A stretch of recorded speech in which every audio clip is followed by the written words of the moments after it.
I found something.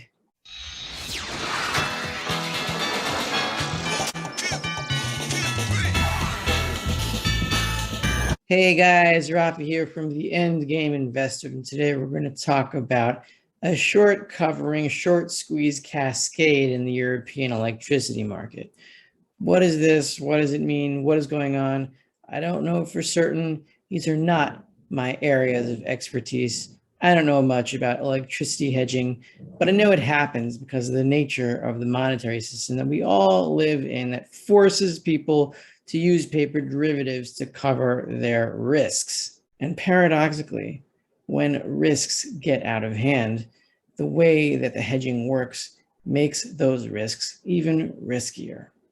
Remember what happened during the nickel Armageddon of March 7th? Well, we'll put a card to it or a link to it over here.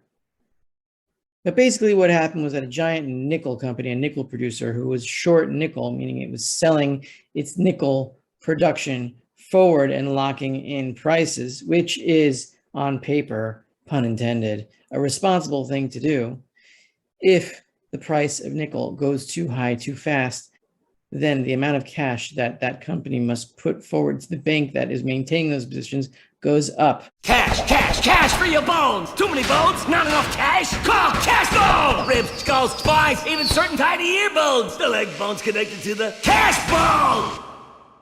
And on liquidity constraints, that can't happen. So those positions have to be closed, and therefore you have a company that is shorting its supply of whatever, buying back those contracts and forcing the price up even higher, which is a short squeeze.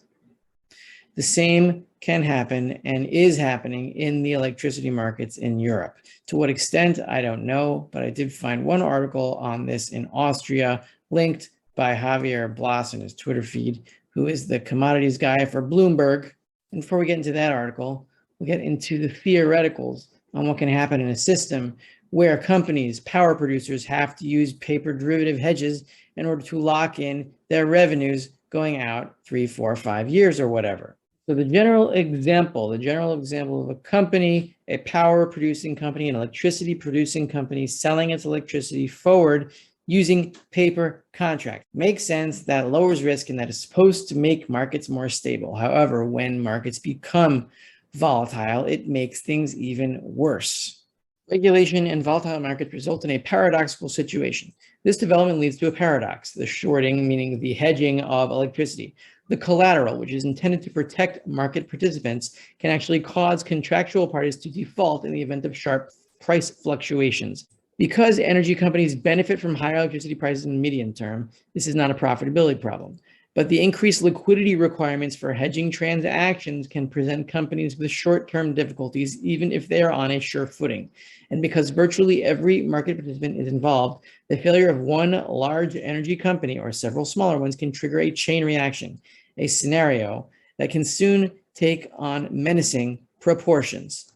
And so what is a chain reaction? What does it look like? Let's take a look at this article from Eugipius. The German front-year baseload power contract, pretty stable going in 2021. 2022 starts to spike here, brief spike, and then crash back down. And then all of a sudden, from 400 euros per megawatt hour or something, whatever the units are, 400 to 1,000 in the space of what looks to be like 3 or 4 days. This is what a chain reaction is. Why are prices skyrocketing so quickly from 400 to 1,000 euros a kilowatt hour in the space of 2 days?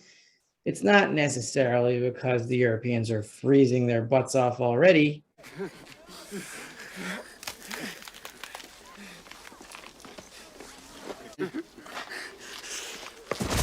Though that will probably happen, unfortunately.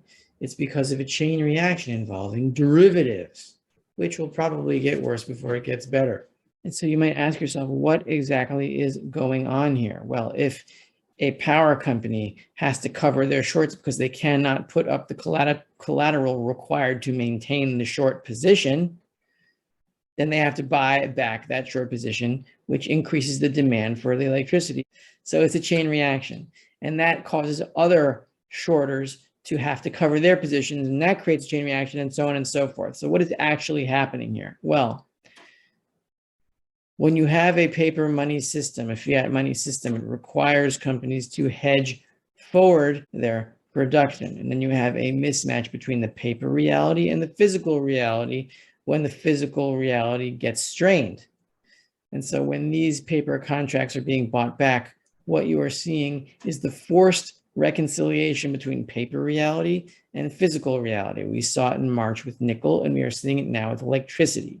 But those are just small, incy little pyramids within the giant, colossal monetary pyramid of the dollar itself, which is the dollar on one side and gold and silver on the other side. And so when you have a forced reconciliation between gold and silver and the dollar, what you will have is paper markets acting this way and going vertical to reconcile themselves with the physical reality of hyperinflation. And that means with the dying monetary substitute and the dying dollar and the repricing of everything in terms of gold and silver itself directly, which means that the paper markets are all going to have to explode. The paper markets for whatever commodity it is. When gold reconciles with the actual supply of gold in the world, when the paper gold market reconciles with the physical gold market, and the paper silver market reconciles with the paper silver market, all paper markets will reconcile with all physical markets, and all prices will be recalibrated in terms of gold and silver ounces. And that will be the return to the gold or silver standard by market forces, not by any fiat or any government agency or central bank consortium or whatever it is. There's going to be no people coming in meetings and deciding this is what's going to be done. It's going to be the market forcing itself on financial reality and reconciling it with physicality. So the last thing I want to talk about is an actual example of this happening in concrete terms from Austria. So this is Wien Energy. I think that means Vienna Energy. It is a government entity. And so they do not speculate. It says here in the bold, this is a Google translation. Wien Energy secures the supply of electricity, gas, and heat for a city of over 1 million inhabitants. Speculation has no place here. Duh. However, to supply Vienna, I'm reading over here, we have to buy the energy we need on the European energy exchanges and sell our electricity production there, because these are the only places where large quantities can be traded and secured over the long term. That is the sole reason for these deals. These deals, they mean the hedging. So they have to emphasize that this is not speculation. This is just regular hedging, and that is understandable. And that is the hedging that is causing Wien Energy's losses. And they have to put up billions of euros, and I'll read in a second. Yesterday, Monday, August 29, 2022, Wien Energy had to pay 1.75 billion euros in security deposits for energy trading. These security deposits essentially relate to electricity sales that have already been made in the past, but have not yet been processed, meaning forwards, futures. They're selling their electricity into the future, but it hasn't closed yet because the future hasn't happened yet, because we're still in the present. We're always in the present, but that's another matter. Together with the city of Vienna, these guarantees could be raised yesterday.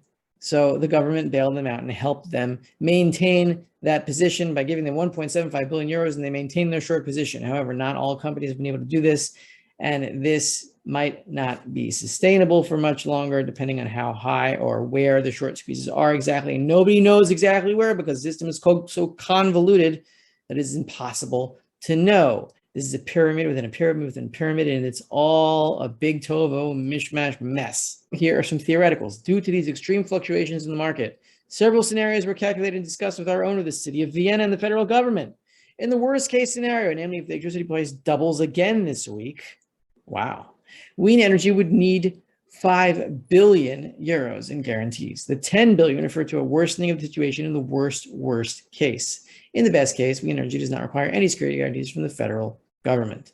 And so the world is in a situation, we are in a situation where the pyramid is starting to buckle. Little pyramids within the pyramids. We saw it with nickel back in March. We're seeing it with electricity now. And the electricity market is much bigger than the nickel market. The nickel market is relatively small compared to the electricity needs of all of Europe. And since these pyramidal derivative structures are now caving in, it is going to eventually cause a cascade reaction where the currencies themselves, in which all the derivatives are based, die. And gold and silver are the only things left standing, meaning physical, not paper. So know what you're doing, have your physical, and don't think that you understand exactly what the paper markets are going to do, not in gold and silver, not in any other commodity, because this is a pyramidal, like 5-6 dimensional structure that nobody understands, not even Zoltan Pozsar. And when it comes crashing down, it is going to be quite the sight. This is Rafi of the Endgame Investor. If you enjoyed this little video, then please consider subscribing for a 2-week free trial of the Endgame Investor, where I try to keep everyone calm during this crazy situation, which I'm sure is going to get much, much crazier. And thank you to all my patrons on Patreon who get a once-a-week biblical commentary on monetary policy. And if you want to sign up for that, see the link in the description below for as little as $3 a month. Thanks, and have a nice day. Brought to you by Molten Boron. Nobody doesn't like molten boron.